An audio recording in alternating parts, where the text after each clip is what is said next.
Queridos irmãos e irmãs, hoje a nossa liturgia nos traz a carta de São Paulo aos Efésios. E é interessante ver nessa introdução da carta aos Efésios uma tese que eu considero importante para nós, né, de referência e de reflexão para o dia de hoje. Paulo, na verdade, fez um processo de conversão muito grande, porque Paulo acreditava que a santidade estava na observância da lei. Acreditava que se ele seguisse a lei, ele estaria em comunhão com Deus e ele seria santo. Qual é a grande conversão de São Paulo? A grande conversão de São Paulo está em entender, depois de conhecer Jesus Cristo, que a santidade não está na observância da lei. A santidade está na vivência do amor. E isso é revolucionário. Hoje nós ouvimos na carta aos Efésios que nós fomos vinculados a Cristo para vivermos a nossa dignidade de filhos de Deus no amor, não na lei. É como na casa da gente, né? A lei existe também na casa da gente, né? Sempre existe a lei, né? As normas, as coisas, né? Minha mãe sabe direitinho, né? Lá em casa tinha lei, viu? Assim, né? E a coisa era bem orientada, né? Então existe a experiência da lei, mas a lei é o mínimo, né? A gente não vive na perspectiva da lei, a gente vive na perspectiva do amor. Na casa da gente também, né? Existe a lei, mas também existe o amor, que é, na verdade, traduzido pela experiência do cuidado que nós devemos ter uns pelos outros. Eu digo que isso é revolucionário, por quê? Porque nós não devemos transformar o cristianismo numa religião de observância de leis, simplesmente. Na verdade, as leis que existem na experiência do cristianismo estão vinculadas a uma perspectiva muito simples de observância daquilo que a natureza mesma é capaz de nos dar. Amar a Deus, né? Não tomar o seu santo nome em vão, guardar os dias, né, de culto, né? Honrar o pai e a mãe, né? Não matar, não pecar contra a castidade, ou seja, fazer um reto uso, né, da nossa sexualidade, né, não roubar, né, não desejar as coisas alheias, não dar o falso testemunho, nem querer a mulher do próximo. Essas coisas estão dentro de um ordenamento que todos nós somos capazes de compreender enquanto vivência natural, né, e de convivência natural, para que as coisas sejam orientadas para o bem. Então, acho que isso, nós não devemos entrar na dinâmica da lei como se a gente colocasse na lei um peso tremendo, né? Diz assim, padre, como é difícil, né, observar os mandamentos. Vou dizer para vocês não conseguem observar nem os mandamentos, a gente está muito ruim, porque os mandamentos é o mínimo, tá? É o mínimo. Não é o máximo, né? Não é a coisa mais difícil do mundo. É aquilo que o nosso bom senso naturalmente já nos diria. Por isso vou dizer a vocês, não é mérito nenhum a gente observar os mandamentos. Chegou uma vez um jovem lá para Jesus e disse, né, o que ele precisava fazer para alcançar a vida eterna? Jesus disse para ele, para o jovem, disse, obedece os mandamentos. Ele disse, mas eu já faço isso desde criança. Aí a conversa muda. Jesus vira e diz para ele, olha, se você quer ser perfeito, é diferente, né? Dá as suas coisas todas aos pobres, né? Vem atrás de mim. A experiência da perfeição, a busca da perfeição está no seguimento de Jesus Cristo. Em não se apegar a essas coisas que o mundo pode se oferecer, mas em seguir Jesus Cristo também, né? Com fidelidade, com amor. E o seguimento de Jesus consiste também, sobretudo, num esforço de renúncia, né, de nós mesmos, para abraçar aquilo que vem de Deus. Por isso, quando nós escutamos hoje a carta aos Efésios, nós precisamos entender que o movimento de Paulo é nos explicar que nós fomos chamados a viver na dignidade de filhos de Deus no amor, não na lei. É por amor a Deus que nós devemos procurar fazer as coisas. É no amor a Deus que nós devemos viver a nossa vida. E a lei talvez seja aquele elemento norteador mínimo que nos impede, de repente, de fazer coisas piores. Mas o grande mandamento, né, da vida do cristão é o amor. Por isso é que nós entendemos essa experiência da liturgia de hoje como um chamado a viver no amor, não na lei. Transformar a fé em legalismo é empobrecer a fé. É empobrecer a fé. Fazer crescer nas pessoas um escrúpulo tão grande a ponto da gente não saber mais reconhecer a misericórdia é fazer uma violência à experiência da religião. Porque Deus é sobretudo amor, e no seu amor é também misericórdia. É claro que nós precisamos ser bons, devemos ser bons. A liberdade nos é dada para isso, para que nós possamos eleger o bem e possamos eleger a Deus dentro desse contexto de amor. Por isso, Deus nos libertou para que nós fôssemos livres. Mas nós precisamos entender que a religião não pode ser, então, uma retomada, vamos dizer assim, de uma relação com Deus, onde Deus é uma doutrina impiedosa que me obriga. A gente estuda filosofia, às vezes a gente fica incomodado, né? Eu me lembro quando eu fui estudar os imperativos categóricos de Kant, né? Aquilo me causava um incômodo tão grande, porque assim, qual que é o grande desserviço que eu acho que a crítica da razão prática faz, né? Quando nos traz essa coisa dos imperativos categóricos morais. Kant faz um desserviço, porque na hora de tentar justificar que a ideia de Deus é a ideia que regula o dever, ou seja, Deus precisa existir para nos obrigar a fazer o que é certo, ou seja, aí está o imperativo categórico moral, né? Deus é a justificativa do bem que me obriga. Quando Kant estabelece que Deus é uma ideia, né, que se impõe e que me impõe o bem, ele faz um desserviço, porque ele transforma Deus numa ideia, numa doutrina, e Deus deixa de ser uma pessoa com quem a gente interage, com quem a gente vive. Como é possível pensar assim? Pensar que Deus, na verdade, é uma justificativa do bem.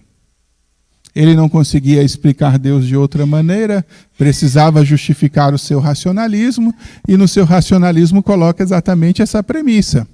Premissa errada. Porque Deus não é uma ideia, Deus é uma pessoa. Aliás, 3 pessoas numa única natureza. E aí onde está?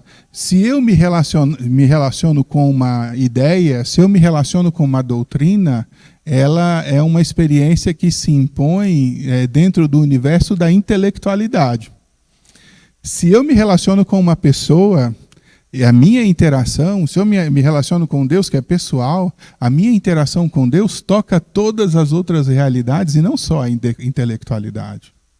Deus é também amor, Deus é afeto, Deus é também, nesse sentido, pessoa com quem eu posso interagir, com quem eu posso me relacionar. Deus não se impõe nesse sentido, Deus se propõe. Por isso, nós precisamos entender que a melhor maneira de viver a religião não é uma maneira pautada pela lei. A melhor maneira de viver a religião é vivê-la segundo o amor. Por isso, a nossa religião, sobretudo, é uma religião responsorial. É uma religião de resposta a Deus. Eu conheço o amor de Deus, ele se manifesta para mim e eu respondo a esse amor de Deus também com amor. Eu vivo os mandamentos não porque eles me obrigam. Eu tenho que aprender a viver os mandamentos porque eu amo a Deus.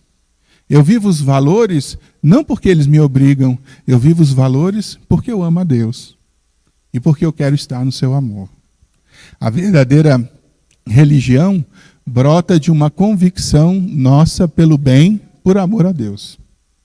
Vocês entendem isso? Nós não devemos viver a nossa religião simplesmente pelo medo de Deus. Não devemos viver a nossa religião pelo medo do inferno. Devemos viver a nossa religião como quem se relaciona com um Deus que é amoroso. É tipo aquela coisa da gente se enamorar, né? Ou da gente procurar uma namorada ou um namorado, né? Quando a gente tem um namorado e uma namorada, o que a gente faz? A gente procura, né, no namorado e na namorada, a gente procura o namorado e a namorada e a gente tenta oferecer aquilo que a gente tem de melhor, né? Por quê? Porque a gente gosta da outra pessoa. A gente se esforça para oferecer o melhor porque a gente gosta da outra pessoa. E não porque a outra pessoa me obriga ou bota normas ou recomenda as coisas. O amor a Deus precisa ser assim, né? Nós precisamos, na verdade, nos enamorar de Deus, né? Nos envolver, né? Na história de um dos profetas no Antigo Testamento, ele escreve uma vez: seduziste-me, Senhor, e eu me deixei seduzir. Numa luta desigual, foste tua a vitória, né? Porque de verdade o Senhor o conquistou. Nós precisamos nos deixar ser conquistados, né? Pelo amor, né? Por Deus, pelos valores, pelo Evangelho, para que a religião faça sentido. Enquanto a religião for um mandamento que vem de fora para nós, é como o pai e a mãe que mandam a gente escovar os dentes, não é? A gente, quando é novo, o pai e a mãe mandam a gente escovar os dentes, a gente vai lá escovar os dentes, né? Bravo às vezes, que não quer fazer e tal. Até o dia que a gente entende que aquilo é bom para a gente. E a gente passa a fazer aquilo porque a gente sabe que aquilo é bom. Religião tem que ser assim, tem que ser vivida desse jeito. No entendimento de que aquelas realidades e aqueles valores são bons para mim e por isso eu vivo essas experiências. Assim é que se dá a verdadeira conversão. Hoje, então, diante dessa liturgia, nós precisamos compreender uma coisa que São Paulo fala nessa carta e que eu acho extremamente interessante enquanto tese: a recapitulação de todas as coisas em Cristo. A recapitulação de todas as coisas em Cristo. Todo o universo é recapitulado em Cristo. E o que é isso, né? Capitis é a cabeça, né? Então, o que é a recapitulação? É recolocar todas as coisas no senhorio de Jesus, né? Colocar todas as coisas onde Cristo é a cabeça. Ele é o princípio de todo ordenamento criado. E sob ele, né, na sua tutela, estão todas as coisas. Significa isso, queridos irmãos e irmãs, que a nossa vida está colocada sob o senhorio de Cristo. Quem acolhe Cristo, recebe Cristo, vive em Cristo, em certo sentido, nessa vinculação, encontra a plenitude da sua vida. Quem resiste a isso, na verdade, se torna um corpo estranho. E aí é como o vírus, né? Tentando, em certo sentido, enfraquecer aquela realidade, mas, na verdade, essa realidade se impõe porque o Cristo é o próprio Deus. Entendem isso? Entendem isso? Né? Quer dizer, a nossa vida precisa estar dentro e submetida ao Senhor que é Cristo, porque isso já é de fato e de direito. Nada que nós possamos fazer em relação ao ordenamento criado vai mudar o fato de que o Cristo tem o senhorio sobre a nossa vida. Submeter-se a esse senhorio é tornar-se de fato grande com o Cristo. Resistir a ele é contraditório, né? E é algo que atenta contra o nosso próprio bem, contra a nossa própria verdade, né? E assim nos perdemos quando não estamos dentro dessa experiência do Cristo. É Ele quem faz novas todas as coisas, é Ele quem renova a nossa vida, é Ele que orienta a nossa existência e o senhorio dele é irrevogável. Por isso, né, não estar em Cristo corresponde muitas vezes à falta de inteligência. Conhecê-lo e não amá-lo, né, corresponde numa contradição, né, que, em certo sentido, diminui e esvazia a nossa vida. Quando nós olhamos, então, todo esse processo de vinculação a eles, nós entendemos a missão da igreja, que é a missão de auxiliar as pessoas a alcançar essa conexão com o Senhor, de modo que todos nós nos sintamos vinculados nesse mistério. Hoje, então, peçamos ao Senhor de maneira bastante concreta, né, que Ele nos ajude nisso, tanto que nós permaneçamos vinculados ao Senhor Jesus e que nós ajudemos as outras pessoas também nessa vinculação. Por isso hoje Jesus envia, né, os seus missionários. Por isso hoje também, né, o profeta é chamado e é enviado a anunciar a Israel aquilo que é o caminho e o direcionamento da experiência da graça. E façamos isso, né, na nossa vida para que nós tenhamos vida e vida em plenitude. Nenhum de nós é feito para esse mundo. Nenhum de nós. E aí vou dizer uma coisa, porque a nossa sociedade hoje está extremamente fragmentada, né? Está esfacelada. A ponto a gente fragmentar até a personalidade, né? As pessoas também estão fragmentadas. E a gente vê a dificuldade hoje da gente criar unidade, da gente fazer síntese, né? As pessoas estão cada vez mais egoístas e egocêntricas. Nós estamos nos tornando cada vez mais distantes do consenso. E isso faz com que as nossas estruturas se fragilizem de uma maneira bastante comprometedora. Onde não existe o esforço do consenso, onde existe o reforço da divisão, nós vamos cultivando a própria fragilização da nossa sociedade, infelizmente também do Estado. Nenhuma dessas pessoas que estão aí, que nós elegemos, na verdade, efetivamente nos representa. São representações de interesses particulares, de perspectivas de buscar poder, né? Influência e de projetos muito pessoais, né? De manutenção, né, da própria influência dentro daquilo que é o nosso tecido social. E isso é muito triste, porque os nossos políticos são reflexo também da nossa sociedade, né? Porque eles não nasceram do ovo, né? Eles nasceram dentro da nossa experiência de convivência social.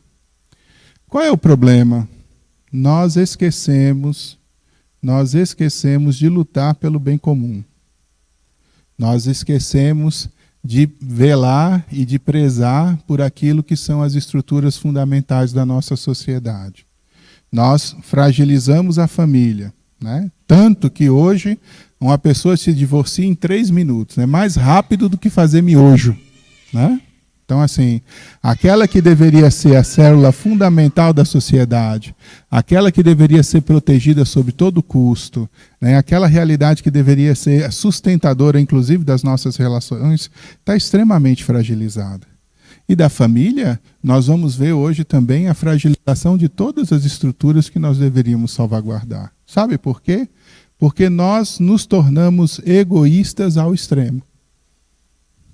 Nos tornamos egoístas ao extremo. E é o nosso egoísmo, muitas vezes, que está jogando a pá de cal, né, nas nossas estruturas sociais, né, e nas nossas estruturas também de poder. Recapitular as coisas em Cristo significa dar também o verdadeiro ordenamento da nossa convivência social. E a chave de leitura precisa voltar a ser o bem comum. Precisa voltar a ser o cuidado daquelas coisas que são nossas. Precisa ser um privilegiar aquilo que nós, de repente, conseguimos consolidar em comum e não simplesmente o retirar aquilo que convém para nós, né? A cada instante e a cada oportunidade. Nós precisamos deixar de ser o país dos espertos, né? Para nos tornarmos uma sociedade de irmãos. Porque senão, queridos irmãos e irmãs, não vai ter, né, Messias que resolva o problema da nossa sociedade, né? Precisamos procurar, sobretudo, voltar a Jesus Cristo, restabelecer a vinculação com Ele e construir uma experiência mais positiva de sociedade, para que a gente sinta o efeito disso nas nossas estruturas governamentais e sociais, né? Precisamos restabelecer o cuidado um pelo outro, a cultura do cuidado, a cultura do amor, o esforço da construção do reino dos céus. Porque senão, nunca vamos ter pessoas que realmente nos representem, né? Porque o que hoje é representado lá é a figura da nossa própria sociedade. Cada um por si com seus próprios interesses, né? E é isso que muitas vezes vai causando o caos que a gente experimenta hoje. Peçamos ao Senhor, então, né, que possamos construir uma sociedade mais justa e mais fraterna a partir da nossa experiência de amor e de comunhão, né, e, sobretudo, de fraternidade, a modo e a exemplo hoje de nosso Senhor Jesus Cristo. Louvado seja nosso Senhor Jesus Cristo. Seja louvado.